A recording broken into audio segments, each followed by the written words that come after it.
Hello বন্ধুরা, আমি এসে গেছি প্রতিমাস রান্নাঘরে। আজকে বানাচ্ছি বাটা মাছ ধনে পাতা লেমন জেস দিয়ে, গন্ধরাজ লেমন জেস দিয়ে বানাতে লাগছে।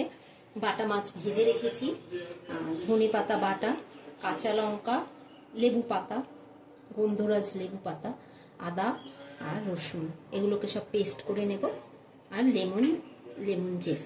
হ্যাঁ, এবারকে দিয়ে দিচ্ছি কালো জিরে ফোড়ন।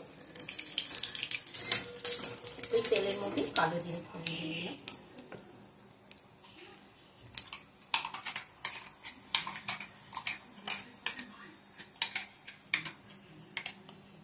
ধনে পাতা, আদা, রসুন, লঙ্কা সব পেস্ট করে নিয়েছি, দিয়ে দিলাম।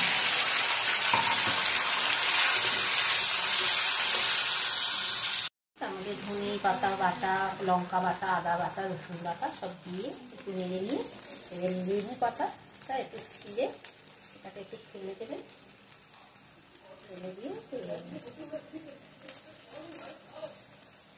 পাতা ছিঁড়ে দিয়ে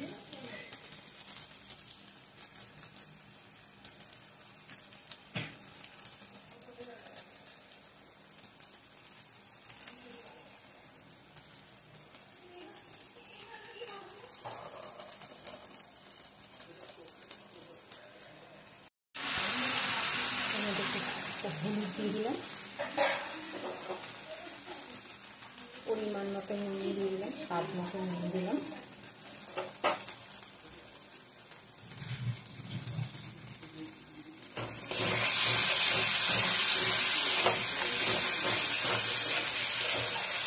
নাড়ে নিয়ে একটু জল দিয়ে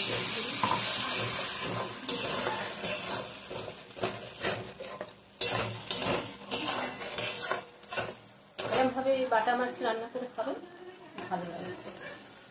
মাছ ভাজাগুলো দিয়ে দিলাম।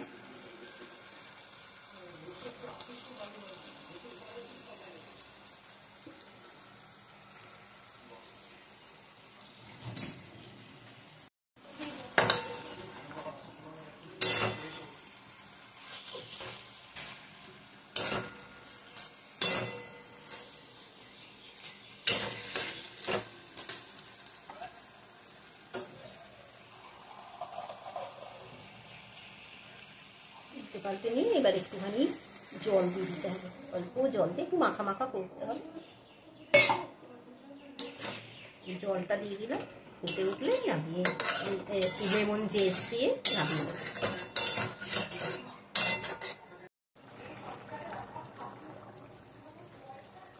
এবার হয়ে গেছে রান্নাটা।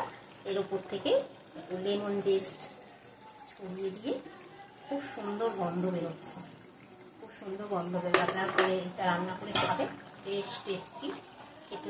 বললাম বাটা মাছ তো অনেকেই খেতে চায় না, এরকমভাবে করলে খেতে ভালো লাগে। হয়ে গেল ধনে পাতায় বাটা লেমন জেস, লেমন পাতা দিয়ে, গন্ধরাজ লেমন জেস লেমন পাতা দিয়ে বাটা মাছ। এই ভিডিওটি যদি ভালো লাগে আপনারা লাইক শেয়ার করে সাবস্ক্রাইব করবেন। Thank you.